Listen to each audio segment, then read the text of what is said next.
Hello and welcome to the latest Fellside team reflection. First of all, I've got a Bible reading for us, and this is from John's Gospel, chapter 3, beginning at verse 16.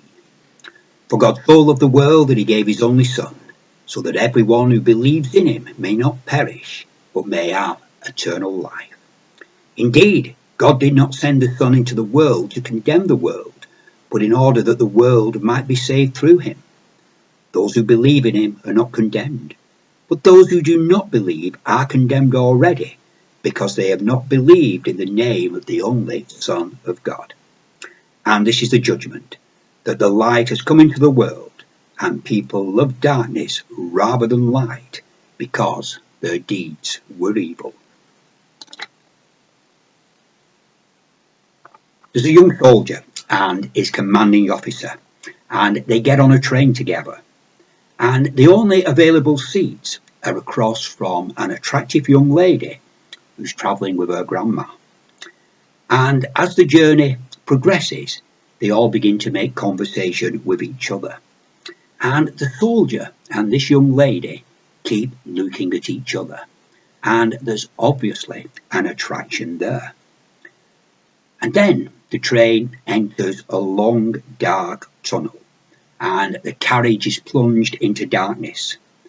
And immediately two sounds are heard. The smack of a kiss, followed by the whack of a slap across someone's face.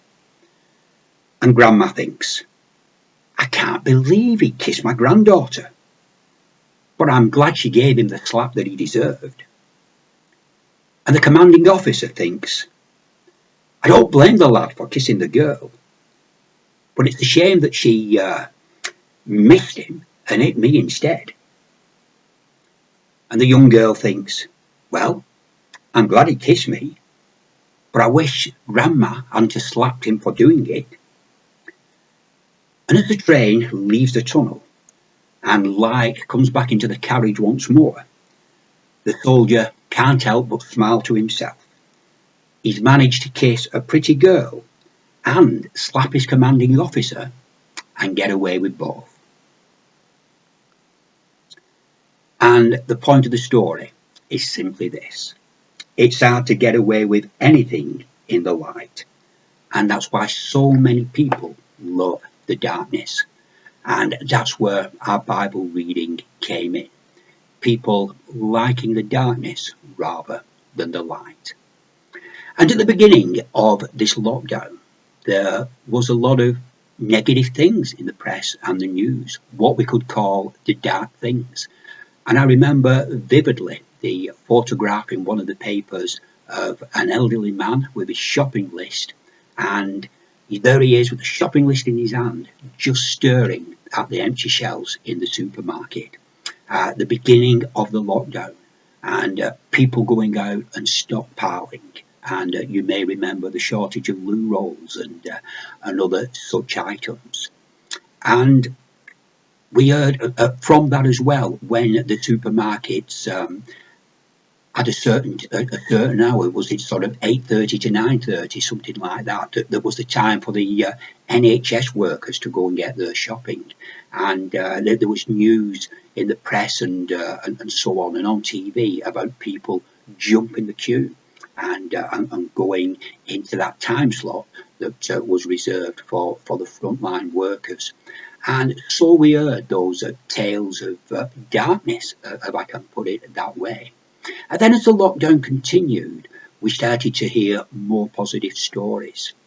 The people who were looking after others, the people who were doing shopping and picking the prescriptions up, people who was actually taking time to speak with other people now via phone calls or other means. People actually talking to each other over the garden fence. Some people saying, just like it used to be in the old days. And on I could go, giving more examples of the more positive items of light. So we saw as the lockdown progressed, light coming from the darkness, if you like. But I wonder, when this is all over, these positive stories that we've heard, How long will it be before perhaps people uh, return to the darkness, as it were? And certainly in times gone by when there's been crisis, we hear of people being different, people thinking, I'm going to change my life, I'm not going to do this anymore. And yet, when the crisis is over, they go back to the old ways. And I remember years ago a vicar telling me the story of a chap in his parish, a chap who he knew. This chap didn't come to church, but he was going into hospital, this man, for a serious heart operation. And the vicar goes to visit him just before the operation and was very repentant on his hospital bed. And he was saying, well, if the Lord brings me through this, I'm going to start coming to church. I'm going to live differently. I'm going to do this and I'm going to do that. The heart operation was very successful and he got well. And he didn't start to come to church and he didn't start to live his life in a different way. And when the vicar reminded him of what he'd said on his hospital bed, he just said simply, well, you say things like that, don't you, at times like that. And I just wonder, when all this is over and all the positive that we've seen, how many will actually go back to the darker side of things, if I can put it that way. And there's a real challenge for us ourselves. And in what ways have we, if I can put it this way, come out of the darkness into the light a little bit more?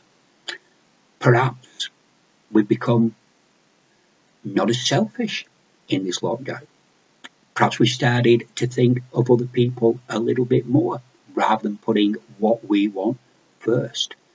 Perhaps we've become more patient with people.